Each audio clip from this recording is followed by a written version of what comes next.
Yo agradezco muchísimo que esté hoy con nosotros la fiscalista y especialista en seguridad social, Gloria Arellano, para despejar estas dudas. Queridísima Gloria, desde aquí te abrazo. ¿Cómo te va? Buenos días. Paola, un placer estar contigo y con todo tu auditorio. Gracias por la oportunidad de poder platicar con todos el auditorio sobre este tema que está ocasionando tantos problemas. ¿Y por qué? Pues porque varios acuerdos y justo el último es el que se refiere a presentar medidas extraordinarias para esta emergencia. Este fue publicado el 31 de marzo. Ahora, yo quiero ser muy precisa en lo siguiente. Número uno, no hemos llegado a la contingencia sanitaria. El gobierno federal no ha emitido una declaratoria de contingencia sanitaria. ¿Y por qué es tan importante esto? Porque no es posible que los patrones puedan suspender la relación laboral y pagar exclusivamente un salario mínimo. Eso en este momento no es vigente. ¿Qué es lo que tenemos vigente desde el punto de vista jurídico? Tenemos una suspensión de las relaciones laborales por causa mayor. Está contemplada en el artículo 427, fracción primera de la Ley Federal del Trabajo. A ver, entonces, Gloria, para entender, perdóname que te interrumpa, pero hay dudas muy concretas y quisiera optimizar el tiempo. A las personas que han mandado a su casa sin el sueldo o el sueldo completo, ¿qué pueden hacer? Porque entiendo que es un exhorto, no es una instrucción del gobierno. Es un acuerdo, de alguna manera es obligado para los patrones esta situación, pero el tema es que hay que establecer convenios, patrones y trabajadores para que esto pueda funcionar.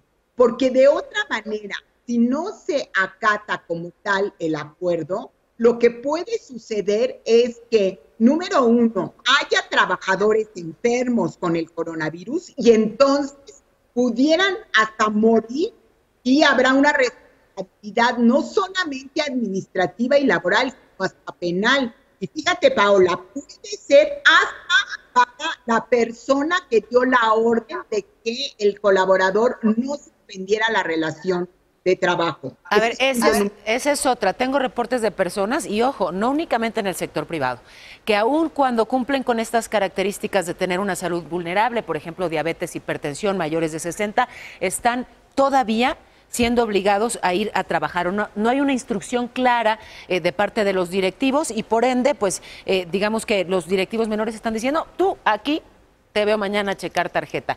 En esos casos, ¿qué?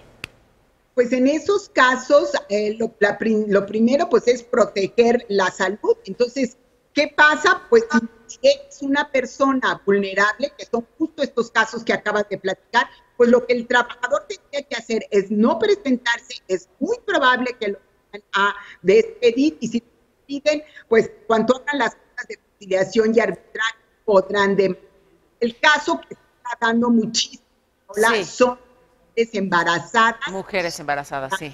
Esos juicios es un porcentaje altísimo que lo va a ganar la trabajadora.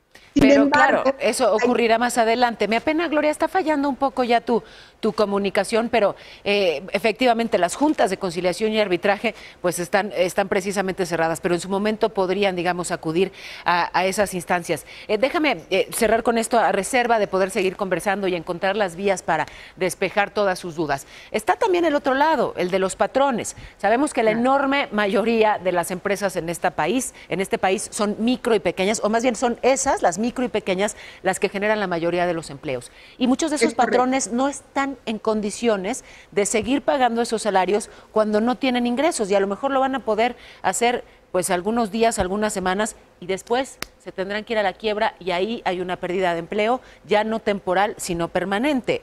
¿Ves eso en el escenario? Lo veo, lamentablemente lo veo y mucho.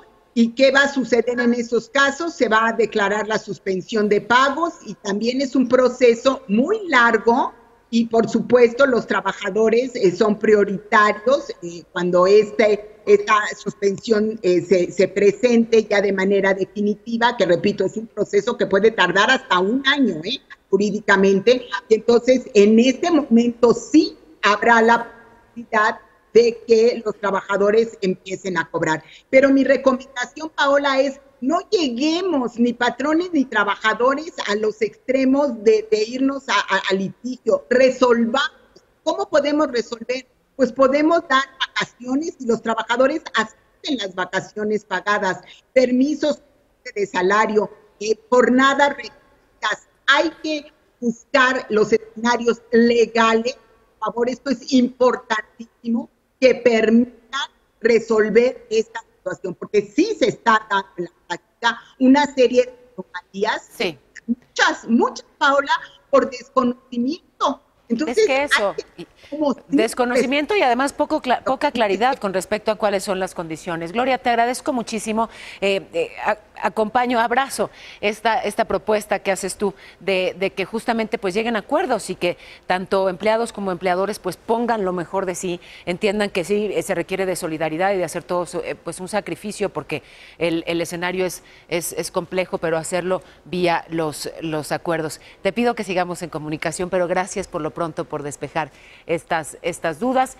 Sabemos que tienen más dudas que se quedan ahí en el tintero, compártanlas por favor, estoy siempre atenta a través de las vías digitales y pues buscaremos la forma, claro, de irlas resolviendo. Gracias, Gloria Arellano.